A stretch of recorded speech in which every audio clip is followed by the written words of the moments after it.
Oh my god, we have the boss.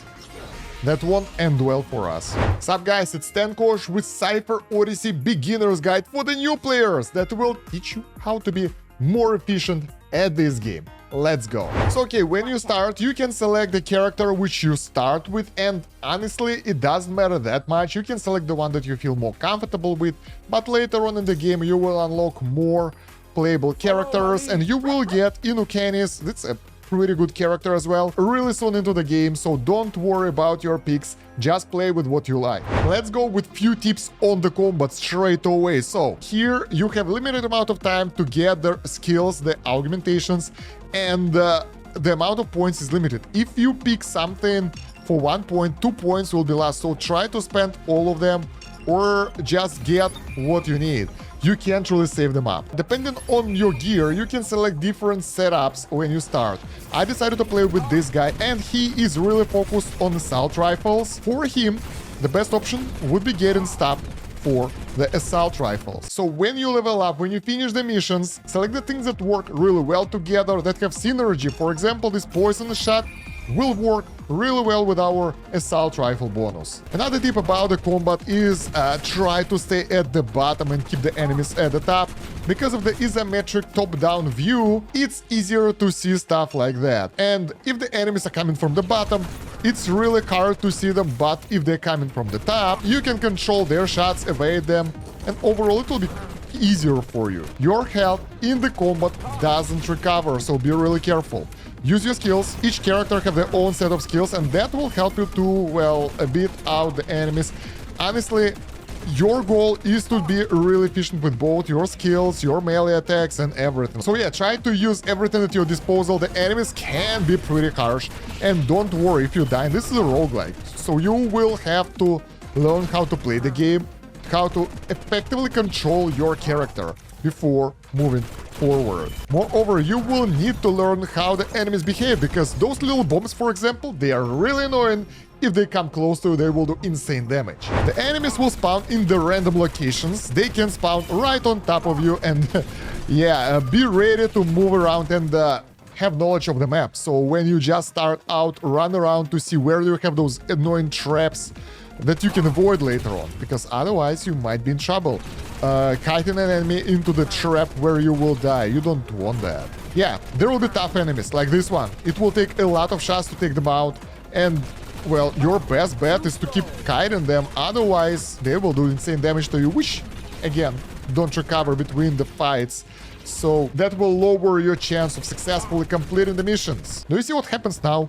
The enemies are coming from the bottom and they shoot their own things at me. I can't really see what the hell is happening. So that's why you really would like to have a good positioning on the map and exploit that mechanics to your advantage. So yeah, I love this doggo fella because his active skill actually allows you to increase your shooting speed, which is really nice against the enemies, and like that will help you out. Those items on the floor, that's the drop of your enemies, so that's basically the loot that you will get only if you finish the mission successfully. So even if you will finish 9 out of 10 levels, you still won't get anything. So you will have to go till the end, otherwise you will get nothing. Well, actually you will get some XP, but that's about it. Also, when you will get really close to the edge of the map, there will be explosions. They don't do damage, but you won't be able to shoot your enemies. So like that, you will probably shoot the wall. Don't do that. Stay away from the wall. Exploit mechanics of the cover and everything, so you can hide from the enemy projectiles using the things on the map. But yeah, be really careful not to do stupid things like I do here. Each character have ranged and melee attack, and each character have their own unique melee attack. Let me try to show it to you. This guy goes ninja style and goes straight to the enemy. It's nice occasionally, but right now I'm under leveled for this mission, so if I will go melee too much, I might die pretty fast. For the melee attacks, you have combos as well, so you can do, depending on the character and the weapon, again, you can have different combos that you can do. So yeah, it's not just the normal swipe attack. Yeah, you can do combos, and those can be pretty powerful. Oh my god, we have the boss. That won't end well for us. So yeah, some levels have bosses, and those guys, what the hell is this? He just one-shotted me. And in the end, I've got some loot, but I would get more if I wouldn't be defeated. I also got XP, but it doesn't mean that my character will level up. Let's go into character progression menu to learn more. There are also a lot of progression missions over here. As you finish them up, you will get extra rewards, so try to do them if possible. So when you are selecting the mission, you have this recommended power score, and in different missions it's different. The higher you are, the tougher it is, obviously. That's the job that you can get. It's pretty straightforward, but what's not straightforward is your character progression. So our guy managed to get few level ups, right? But they are not applied yet. You gotta go to customize screen and press level up here, maximum if you can. That will cost you some of your credits. That's like the soft currency in order to level up. That will increase the vessel score by increasing its stats, so your guys will get stronger, even by playing the game just leveling up without upgrading the equipment. Now, for the stats, the main stats that you would like to take a look at are vessel stats. The ones on the left are pretty basic. You can press on those arrows when you are in the character customization menu and select the different menus, and here you will get the special skill of the character and you can see the stats. So the strength is for the melee attacks, precision is for the ranged attacks, defense is just defense, and evasion reduces range damage, so it's not evade chance, it's just lowering the range damage. You should kind of keep it in mind. So defense is for the physical, melee damage, and evasion is for the range damage. Then here you have this diagram which doesn't give you that much info, and equipment.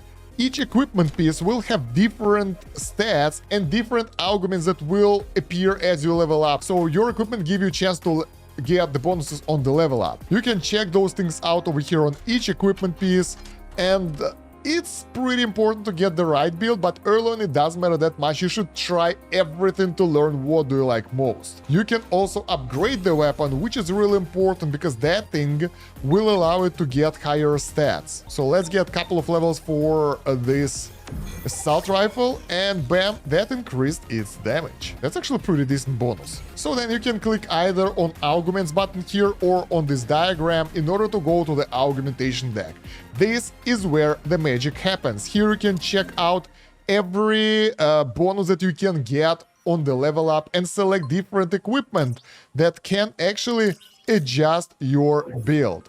Now, this is very complex and dependent on a lot of things like your equipment, like your playstyle and everything.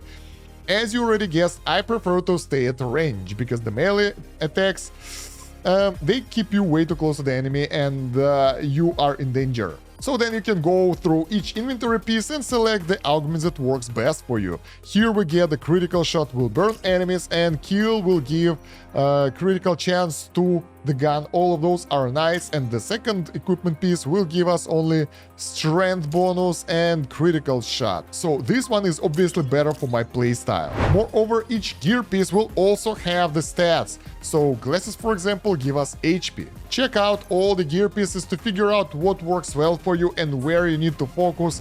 Sometimes you can get something that's not really important for you. Here, gloves give you precision, so you really would like to get the gloves with the highest precision because that will allow you to do more range damage. Moreover, augments on both of those are the same, so if you think about it, even though the power score here say it's a bit different, you should get the ones that you need. There is auto equip button, but it doesn't do it perfectly, so you might wanna tune it manually. So with that knowledge, you can tune all your characters that are available for you, and even though there is a power score that kinda governs your strength, it's not the main stat, so you should know what's hidden behind it. Then guys, you might be curious, how do you get characters? Obviously through the gacha mechanics. You go to the store, you select the banner that you like, and you do the summons. If you just starting out, doing the vessel banner might not be the best idea, because the chances to get the actual characters here are pretty low. Here they are, like the chance is 1.2% to get the green one, and higher rarity ones are even rarer, and higher rarity ones are even more rare. So most likely you will get the shards. That's what I did on my first pool. Let's do the second pool and see what do we get. Also, you can combine the tokens, the keys for the summons with the currency. So if you have 4 tokens and 1.6k currency, for example, you can't do summon 10. But yeah, overall, I would advise balancing between vessel banner and weapon banner, because weapons are extremely important for you. Moreover, you got the cheaper summon here, back to basic. Here you can use other type of standard keys that are awarded for your daily quests and weekly quests. Those are kind of more free-to-play friendly, so you get more of them and you can use them here for extra gains. Let's see, what do we get? Yeah, we get the shards, and for the second pool, we get the pants blueprint, I think. But yeah, since those cost premium currency as well, I will advise against using this, since here there is no pity mechanics. All other banners have those guaranteed epic for some amount of pools, and that's actually a good thing. Over time you will get the guaranteed stuff, but general banner doesn't have that. So just like that, you will summon character parts that you can combine here in the vessel library if you have enough of those. You click generate, and here you can see all the shards that you have, and yeah, I don't have anything to summon anyone. This is basically your inventory. Here you can see all the stuff that you have. So basically the blueprints, power cores, parts, software, EM shards, and other stuff. Let's move on to the crafting now. This is curious. Crafting is available in the armory, and here you will need the blueprints. Let's try to craft, I don't know, those Inu legs. The new pantsuit. Depending on the blueprint, you can require several things. Here we need the power cores, and we don't have enough of those, and some software, which will really help you to make stuff better. Depending on what you put in those slots, you will get different equipment stats. So as you can see, for the gear it's only one additional slot, while for the guns it's way more complicated. You get two parts, you get software, and you get the power core. If you get enough, if you put everything over here, you will get way better equipment, and you can customize the bonuses using those parts. You can see your parts over here, and all of that is basically obtained as you play the game. You can always check the map to see what enemies drop, so you can get your rewards here. Now, what do you do if you can't beat the level? For example, this level I tried a couple of times, I couldn't win. I would advise going to the previous level and farm a little bit. So you can go to the previous runs. Here you get a chance to get, well, better stuff. You can also see the chance of getting stuff, so it's not that high, but it's there. And anyway, you will get something that will help you out. So you go to the lower level, you select the character that you want to level up to play in the future. Let's go with Phyllis this time. And you go through the run again in order to get more rewards. By the way, guys, when you use dash, you can dash through the obstacles, which can save your life once in a while. Your weapon reloads automatically as you stop shooting or when you run out of ammo, so you don't have to manually do that. So if you will get the right skill, you will just decimate the enemies that are in front of you. And yeah, it's mostly about positioning and the skills that you will pick as you go through the levels, because they amplify each other, and in the end you can get pretty decent melee or ranged build, and I would advise to pick one of two. Don't go for both. Usually it's not the best idea. So in the end, when you craft the item, you will get a random result that's showing you how good you are, how lucky you are in the current craft, and the stats. Ooh, sometimes you can get really lucky with crafting. Look at that, incredible results. So yeah, those pants will make us so much stronger. If you like some kind of gear, you can also upgrade it, and that will get additional stats to the gear. So yeah, guys, download the Sipher Odyssey using the link below and enjoy this fantastic game and be efficient. And if you get extra tips, share them down below in the comments. And thank you very much for watching. Don't forget to like the video, subscribe to the channel, and check out the video description for additional links. Other than that, it's been Kosh. Have a good one. Bye.